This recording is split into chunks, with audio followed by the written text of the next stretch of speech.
the president of the Vietnam War Memorial Fund. We do have some special people in the room with us who help serve on our steering committee. We've got Dick Lovegren with the POW/MIA Families with us, Libby Carruth, she's the artist of the Soldier's Return sculpture, and Gary Grange with the Military Order of the Purple Heart, Nancy Minaw with Gold Star Wives of America, and we also have the manager of Capitol Parks with us, and here we go, I forgot his name. Yeah, Kevin Strandberg, yes, thank you very much. So they will be available to any of the press corps after we finish the conference if you have any follow-up questions. We will have a question and answer period after the presentations are made.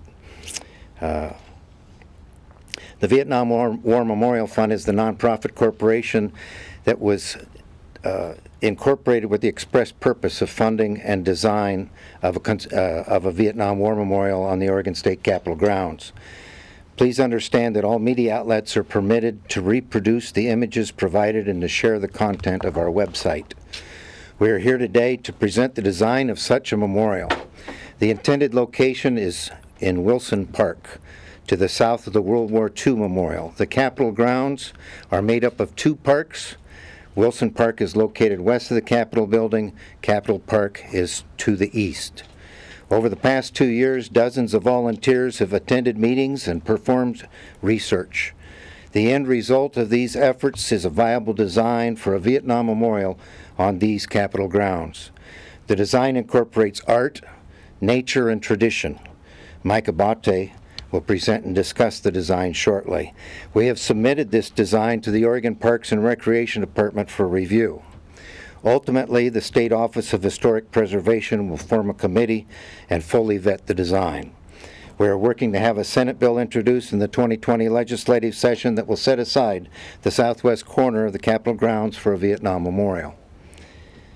And we are starting to ratchet up our finance campaign to raise the needed funds. At this time, it is estimated that we will need $2.7 million. It is our intention to raise these funds from the private sector. That is the what and the how, so right now let's talk about the why. When you look around our capital city of Salem, you can find memorials built to honor veterans of every war and conflict, with the exception of Operation Desert Storm and the Vietnam War. In 1982, the state of Washington dedicated their first Vietnam memorial on their Capitol grounds. In 1987, they dedicated the second, a much larger memorial most fitting for their Vietnam veterans. California passed legislation to establish a Vietnam memorial in 1984, and they dedicated that beautiful memorial in 1988. It is now 2019. The United States is now commemorating the 50th anniversary of the Vietnam War, and Oregon does not have a Vietnam War memorial on its Capitol grounds. Just as Oregon saluted the greatest generation with the World War II memorial, it is time for Oregon to do the same for the Vietnam veterans. The Vietnam veterans are the sons and daughters of the greatest generation. The Vietnam veterans went to war to serve, just as their fathers and their mothers did. It is fitting that our Oregon State Capitol grounds would honor these two generations. With the completion of the Vietnam War Memorial, these two memorials will honor over 75% of Oregon's war dead. We need to move fast.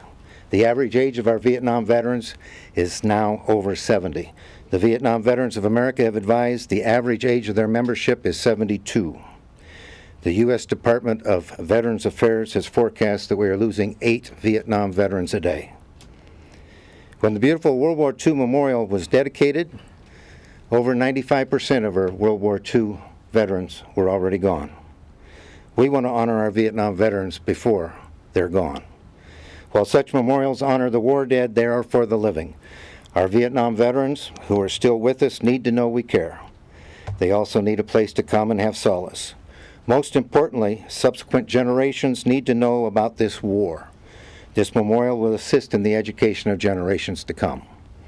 Our goal is to raise almost $3 million in the next few years and have this memorial completed by Veterans Day 2022, 11/11/22. This is an aggressive timeline, but we feel the urgency to honor our Vietnam veterans before they are gone. At this time, I wish to turn the microphone over to Mike Abate of Abate Designs, and he will discuss the design of the memorial. Thank you, Steve. Good afternoon. My name is Mike Abate. I'm a landscape architect, a designer of the new Vietnam War Memorial at the State Capitol, and a U.S. Navy veteran. So how do you properly thank and honor Oregonians who put their lives on the line when our country called? And how can we honor them while they're still with us? U.S. veterans of previous wars were always welcomed home from battle with open arms, celebrated and as heroes, and given support to resume their civilian lives. The era of the Vietnam War was different. Those who answered the call to serve in Vietnam were similar to those brave servicemen and women of previous generations, fighting an enemy, facing their own fears, undergoing tremendous hardships, exercising courage, and laying down their lives for their friends. Yet there were huge differences. Vietnam veterans did not enjoy steadfast support of previous generations. In fact, public opinion was split, not solid. Veterans did not return home to open arms. Rather, they were advised not to wear their uniforms in public. Most did not receive a hero's welcome, but rather frowns, scorn, and criticism. You know, we've come a long way in our attitudes towards those who serve in the military. We have learned that if we have objections or concerns, they should be directed at the commanders-in-chief and political leaders, not the troops on the ground. Our attitudes have changed, but it's critically important to back up our sentiments with tangible actions. The new Vietnam War Memorial at the State Capitol will be a place of healing, of learning, and of appreciation for those who answered the call to serve, even in an unpopular war. I want to talk a little bit about the design objectives of the memorial. So as I began to work with this amazing committee of veterans, elected officials, agency staff, we needed some clear and concise objectives to drive the design. Some that the committee developed include creating a place of beauty, peace, and truth about the experiences of Vietnam veterans, providing inspiration and reflection through evocative art, providing educational information in ways that complement the overall memorial, creating places for both public gatherings and private reflections, and providing complete barrier-free accessibility for everyone. Once the site was selected on the southwest corner of Wilson Park, you'll see it right here, this pink area, flanking the existing World War II memorial to the north, I began to reflect upon the similarities and differences between the two wars, and what that might mean in the design of the new Vietnam War Memorial. I noticed some basic differences between the two wars. World War II had widespread public support. Vietnam War did not. World War II veterans were welcomed as heroes. Vietnam veterans were ignored or worse. World War II had very clear goals and enemies, and our goals and enemy in Vietnam were not so clear. These characteristics of World War II find themselves expressed physically in the design of the existing World War II memorial. So similarly, these differences are also reflected in the design of the new Vietnam Memorial. For example, the World War II memorial that exists is announced by a solid black granite wall that reflects the unified public support for the war. But the new Vietnam Memorial uses black granite columns laid out with gaps to reflect the fractured public support for the war. The World War II Memorial has square corners, and everything is visible from one place. But the Vietnam War Memorial uses arcs and curves and creates different rooms of experience. The World War II Memorial does not incorporate natural elements, but the Vietnam Memorial envelops existing trees and uses natural elements to create a place of beauty and contemplation. The World War II Memorial has a granite obelisk as its focal point. The new Vietnam Memorial has two evocative sculptures by Rip Caswell and Libby Carruth that reflect the pain, the anguish, and the sacrifice experienced by those who served. The Vietnam War Memorial at the state capitol will be a place to remember the sacrifice of others, to learn about this war that divided the country, and to pause and reflect on our own liberties that have come at such a great price. Thank you.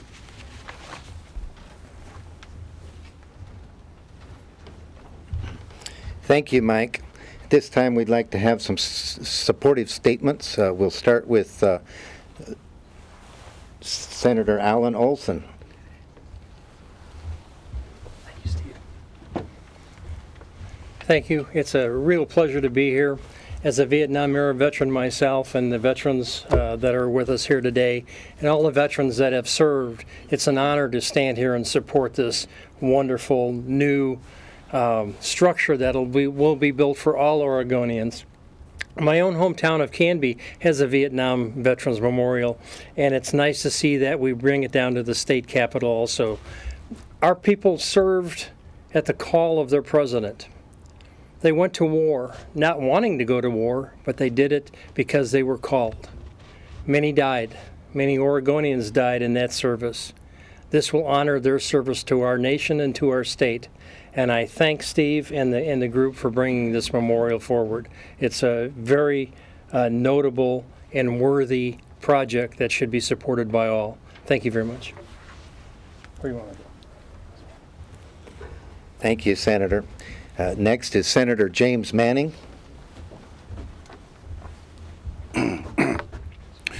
Thank you. This is an honor with sadness, if I may add. I remember having family members that served in Vietnam. I remember talking to a lot of Vietnam veterans, receiving news reports about how they were spat on as they returned. In the military, I was trained, and I trained others, that we train for war, but we pray for peace. A few years ago, I was honored to be a part of the Military Officers Association of America, Emerald Valley chapter, and we brought in the Moving Vietnam War to Eugene. It was amazing to see how many veterans, Vietnam veterans, and their family members that attended that event. What struck me very uniquely were the veterans that stood on the hill and didn't want to approach the wall because of the ghosts, the memories, the tragedies, the loss. And it brought a tear to my eye. Each time I go out and I wear my U.S. Army retired cap, and people will say to me, "Thank you for your service." And I think about all the times that those veterans never received that "thank you for your service" and sacrifice, and the families that were also there. If we were able to bring enough public awareness and resources together in order to bring that moving wall through Eugene and see the thousands of veterans and their families to come out and visit the wall, not many would share their stories, even today. And I told each and every one of them, welcome home. I mean it from the bottom of my heart. As a veteran now, I know a little bit about something that they've experienced. I have family members that experienced something similar. So for this project to be successful, we're going to need all hands on deck, to use a Navy metaphor. Not only do we thank our Vietnam veterans, but let's contribute to this.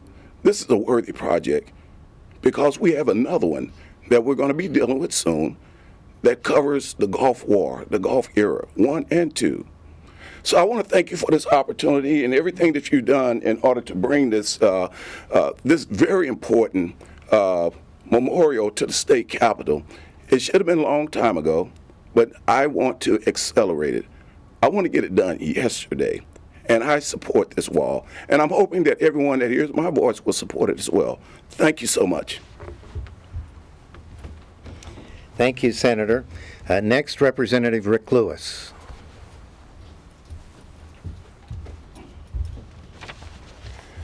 So I think you've heard a common theme today about the way Vietnam veterans were treated when they came home.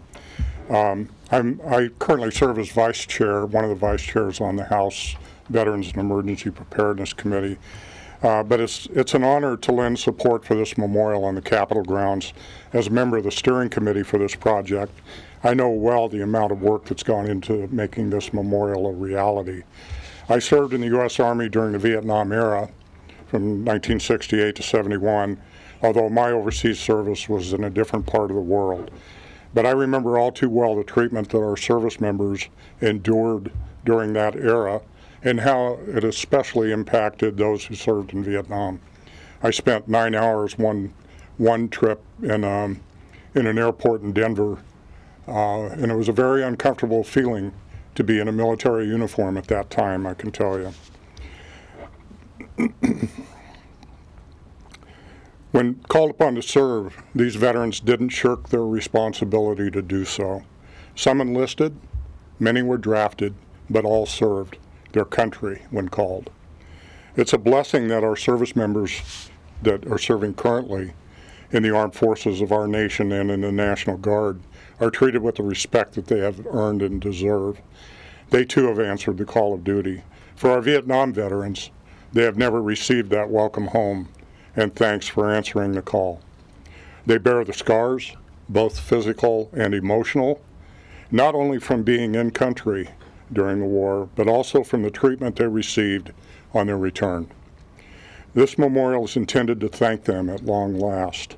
It's a memorial not to war, but rather to service and sacrifice. Thank you.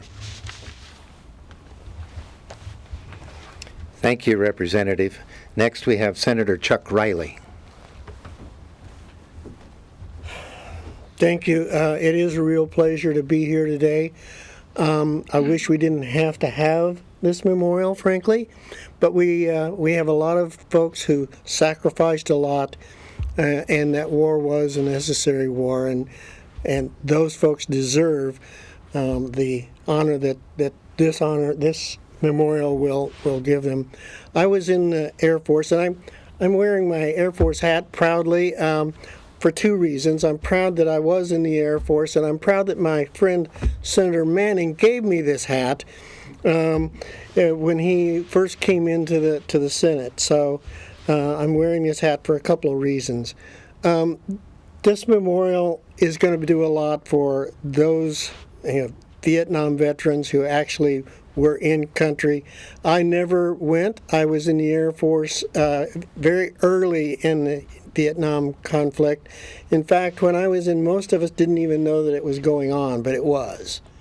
It started very much undercover, under the radar. I was in the Air Force at the time, and we didn't even know that the war was going on yet. When I got out, a lot of my friends were going in, and some of them came back and some of them didn't. This will honor those of my friends, both who made it back and those who didn't, and I'm really proud to be a supporter of this, and I will be doing everything I can to make sure that this gets done. And I really appreciate y'all being here, and thank you very much. Thank you, Senator. Next, we have Representative Paul Evans. So as the person here who served in the generation after Vietnam, I have a number of thoughts about this particular process. The first is gratitude for all the folks who were involved in the development, the parks, ODVA, all the volunteers who have been a part of this. I think that that's an important combination. Second thing is, I'd like to say, as the chair of the House Vets and Emergency Preparedness Committee, we're also going to do everything we can to get this done as soon as possible to meet the deadline. The third thing I want to say is actually, as an airman who served after the Vietnam era, One of the things I wish that this, and I hope that this monument explains, is that you don't get to choose your wars, and that the passion and the commitment and the service must be understood regardless of the positivity or the negativity of the feelings associated with the conflict. The other thing is that a lot of Vietnam-era veterans need to hear something that I don't think necessarily remind them of enough. Had they not been engaged in Southeast Asia, we don't know what the world would have been like. And for a long time, they were judged because they, quote unquote, didn't win the war, even though, quite frankly, no one could define how to win. What they did is, for 13 plus years, the men and women who served in Vietnam made sure that the other side of that Cold War understood the price that the United States was willing to pay for helping our allies and for defending liberties. I think it's important that we recognize that Vietnam wasn't a win or lose war. It was a war based on commitment. And the men and women who served couldn't have given any more commitment than they did. I am proud of the men and women who served in Vietnam, and I hope that this will actually provide an opportunity for the veterans of that war and the families of those who served to have the conversations they haven't had, to recognize that you don't get to choose your war. The only choice is whether you choose to serve or whether you choose to let somebody else serve. And I think it's important that we recognize the dedication and the devotion of those who went. So thank you for making this happen. I appreciate the opportunity to be here today. Thank you, Representative. And finally, we have Representative Jeff Reardon.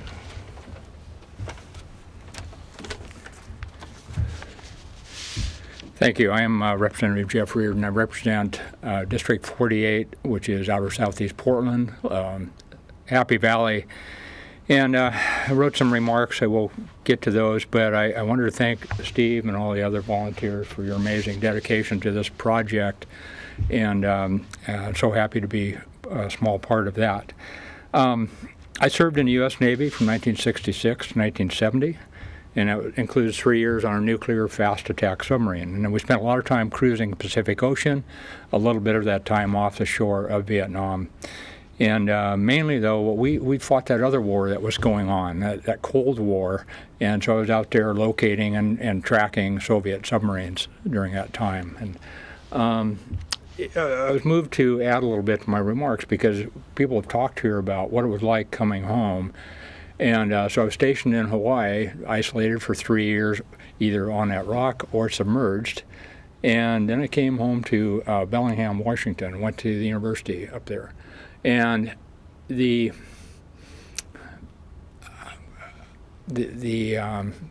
change was mind-blowing, because instead of being uniform all day, told what to do, where to eat, all of that, I came to a place where everybody was rejecting what I dedicated my life to for 3 years. Marching down High Street, bombing armories, sitting in the middle of freeways, stopping traffic, all of these things going on, protesting the war. God, if they'd only done that a little sooner, maybe I would have joined them, But that was just so hard on those of us that came back to know what to do. I just buried myself in books, got out of there in 3 years, and tried to go on with my life. But that's, a small taste of that environment when we came back was not good. So I thank you to the designer for capturing that mixed message that was going on. That's really an important part of your design work, and I'm so glad you captured that. I think it's important, it's vitally important that we memorialize those that gave so much during the tumultuous period known as the Vietnam War.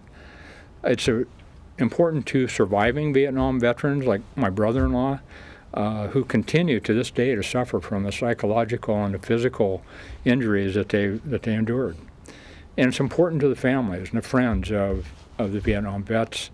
But I believe it's important that this work that you're doing, it signals today's active military that we're going to be a state and a country that appreciates their service, that cares what they did about and acknowledges the great sacrifice that they make every day so that the rest of us can live in freedom. So many Vietnam veterans have passed and will never see our work here today.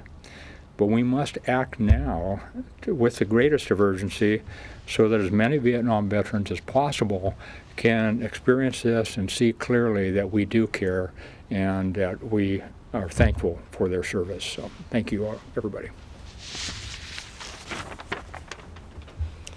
Thank you, Representative, and I want to thank the legislators that came and shared with us today. We thank you for your service.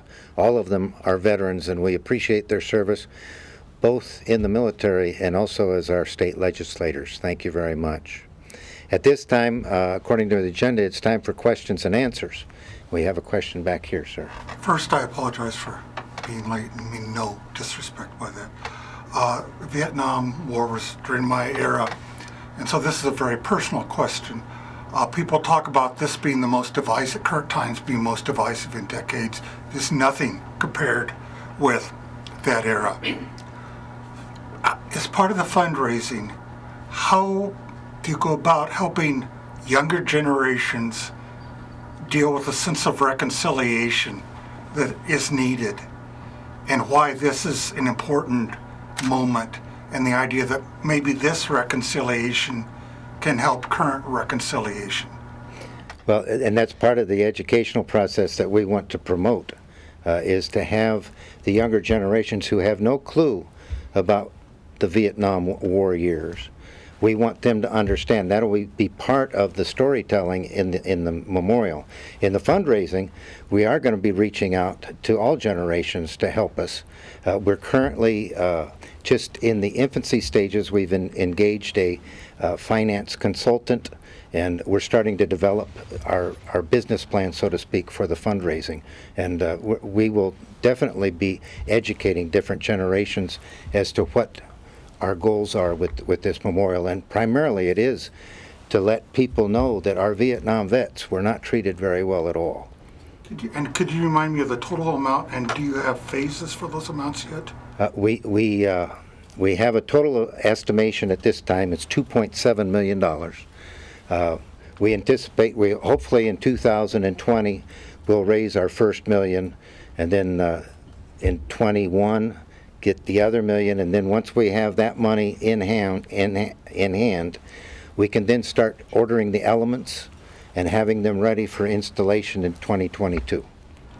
And can you remind me a little bit of what it is you'll be asking the legislature to do in the next session? In the next session, we're asking for a law to be passed and signed by the governor that will set aside the southwest corner of Wilson Park for a Vietnam memorial. It also will address land use provisions. It will exempt that process of asking for a conditional use permit.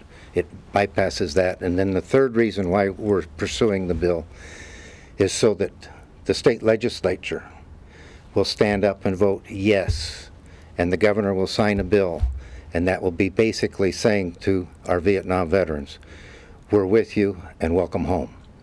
That is the corner at State and Cottage Streets, if my eyes are Yes, sir. correct. Cottage Street and State Street.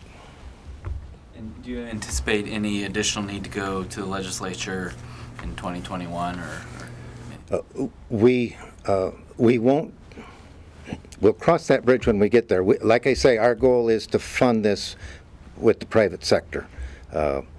We don't want to use tax money if we don't have to.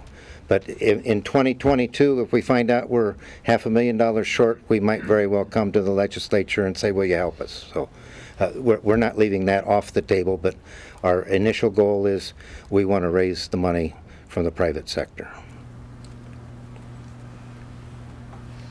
Any other questions? Again, we have members of the Gold Star families, Gold Star wives that are here. We have representatives from Military Order of Purple Heart here. Of course, Kevin Strandberg, I remembered his name now, with Oregon State Parks is here. Any of you, and Lebby Caruth, who actually designed a sculpture called Soldier's Return, and that is it's a piece of art, and it actually demonstrates the struggles of the returning Vietnam soldier. So feel free to grab a hold of any of these people and ask them questions if you want any background. I'm also going to be available for any additional questions.